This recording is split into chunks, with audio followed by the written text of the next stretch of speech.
नमस्ते friends, art and tarot में आपका स्वागत है। टैरो कार्ड्स जो है उसके अंदर कॉम्बिनेशन है न्यूमरोलॉजी का, फेस रीडिंग का, एस्ट्रोलॉजी का और साइकोलॉजी का।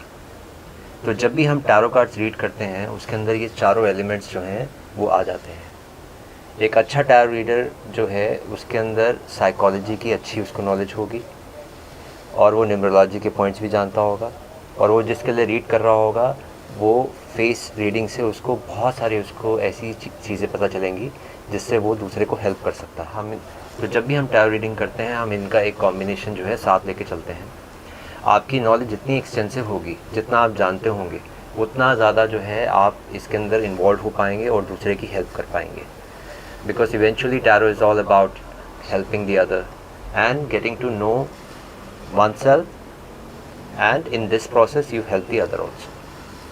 तो आज हम जिस कार्ड की बात करने वाले हैं वो है 2 of Wands। बहुत ही सिंपल कार्ड है। हमने इससे पहले जो है 3 of Wands की बात करी थी। 3 of Wands जो है इसके साथ कनेक्टेड है, उसकी भी मैं बात करूँगा आपसे। तो सबसे पहले तो 2 of Wands के कीवर्ड्स में जाएंगे। 2 of Wands की कीवर्ड्स हैं future planning, progress, decision, discovery, investment और ट्रैवल प्लान्स। तो इसके पिक्चोरियल में हम देखते हैं कि एक वेल्दी मर्चेंट, मतलब एक लगता है कि जैसे like someone who is very rich is shown in the picture. Left hand से उसने जो है वैंड पकड़ा हुआ है और अपने राइट हैंड में उसने ग्लोब लिया हुआ है। तो और पीछे उसके हम देखते हैं कि there is a kind of a richness which is shown around, that he has like lot of property or he has this a command over a certain place and he is looking towards the sea, और वो sea की तरफ देख रहा है। अब इसके जो है मीनिंग में जाएंगे, इन सब का मीनिंग क्या है। तो सबसे पहले तो 2 नंबर को समझेंगे कि 2 जो है वो स्टैंड करता है बैलेंस के लिए, रिलेशनशिप के लिए, पार्टनरशिप के लिए। 2 का कॉम्बिनेशन जहाँ पर भी होता है, जहाँ पर भी 2 नंबर होता है वहाँ पे उस somewhere like 2 things are being balanced और 2 इज़ इन प्ले। यहाँ पे जो है हम जो 2 एस्पेक्ट्स जो यहाँ पे शो कर रहे हैं वो है एक स्पिरिचुअल एस्पेक्ट और एक है आपका वर्ल्डली एस्पेक्ट। तो अगर आप देखेंगे तो लेफ्ट हैंड से उन्होंने जो है इस फिगर ने वैंड पकड़ा हुआ है और राइट हैंड से जो है ग्लोब पकड़ा हुआ है। हमारा जो लेफ्ट हैंड है वो हमारे राइट ब्रेन से कनेक्टेड है और हमारा जो राइट आर्म है वो हमारे लेफ्ट ब्रेन से कनेक्टेड है। तो जब भी हम लेफ्ट हैंड यूज़ कर रहे हैं या हम क्रिएटिव ब्रेन को यूज़ कर रहे हैं अपने, और जब भी हम अपना राइट हैंड यूज़ कर रहे हैं वो हम अपने वर्ल्डली ब्रेन को यूज़ कर रहे हैं। ठीक है, तो यहाँ पे हम देखते हैं कि इस आदमी ने लेफ्ट हैंड से वॉन्ड पकड़ा हुआ है, which actually means that with left hand he is actually on a spiritual path.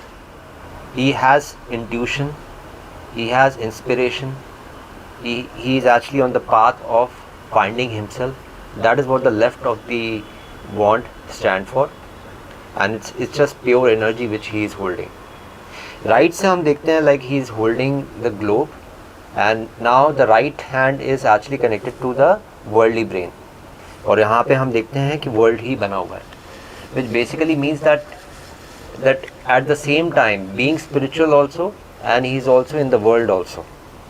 So he is trying to balance between these 2 elements, the elements of the world and the spirituality.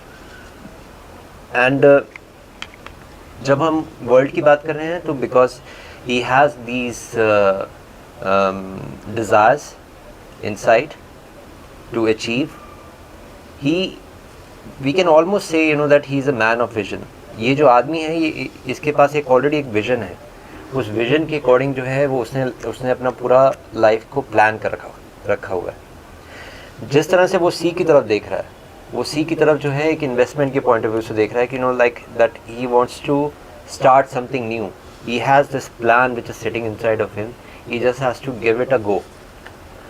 तो जब वो globe को इस तरह से हाथ में पकड़ के जो है सी को देख रहा है, उसका मतलब यही है कि he wants to go out in the world and achieve that success, and at the same time he is holding the left hand wand, जो कि सिग्निफाई करता है कि साथ साथ जो है वो अपनी स्पिरिचुअल यात्रा को भी करना चाहता है।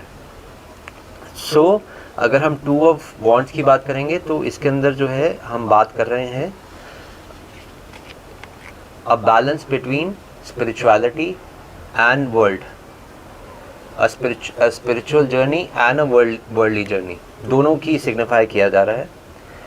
और अगर आप देखें तो यहाँ पे एक दूसरा बॉन्ड जो है वो इसके पीछे पड़ा हुआ है, लाइक जो उसके बैक साइड में है, जिसको कहीं ना कहीं वो इग्नोर कर रहा है।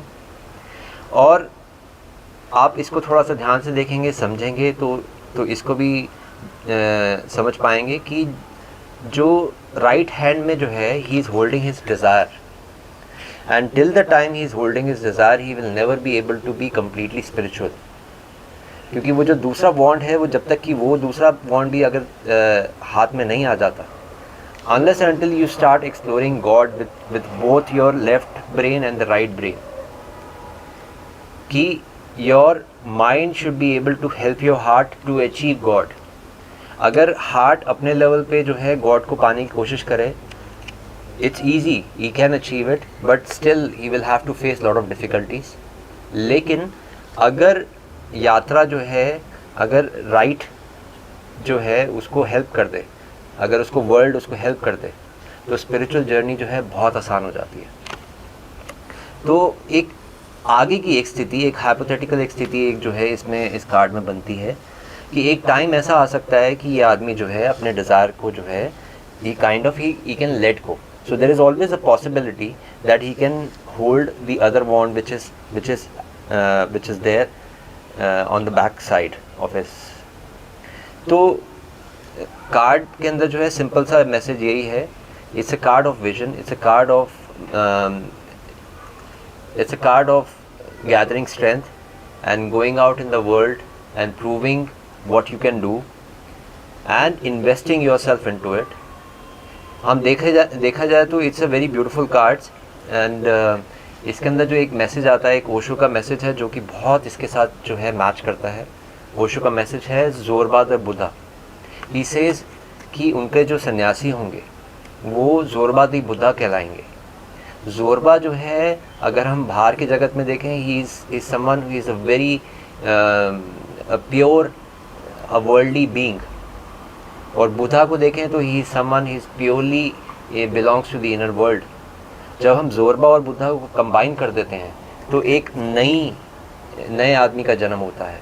A new man is formed, and this new man is known as Zorba the Buddha, which actually talks about the balance between the spirituality and the world. So in a way it's a very beautiful sign that he is holding one globe on his right and one wand with his left। तो पूरी की पूरी कोशिश यही है कि balance जब तक हम क्रिएट नहीं करते अपनी लाइफ में, हमारी स्पिरिचुअल और हमारी जो है हमारी वर्ल्डली जर्नी जो है अधूरी रहती है, उसके अंदर फुलफिलमेंट नहीं आ पाती है। तो जब भी ये कार्ड आपकी रीडिंग में आता है वो आपको ये बताता है कि that this is a good time to invest your money और a travel is suggested. These are the few things which are suggested है। एंड अब मैं बात करना चाहूँगा इसका कनेक्शन जो कि 3 ऑफ वॉन्ड के साथ है। 3 ऑफ वॉन्ड्स जो है अगर आप कार्ड देखेंगे कि उसके अंदर जो है वो आदमी इसी तरह से बाहर खड़ा हुआ है और उसके भी 3 वॉन्ड्स जो हैं उसके आसपास है, और he is waiting for the ships. अगर आप देखोगे ध्यान से तो he is also looking at the sea, but now the ships have arrived उस केस में। और यहाँ पे अगर हम 2 ऑफ वॉन्ड्स में देखेंगे तो अभी he is about to invest, he is about to go into this venture. And जो 2 से जो है जो बात शुरू हो रही है वो 3 पे जाके ख़त्म हो रही है। So 2 of Wands is a card of going into a journey and exploring life with the world and with the spirituality.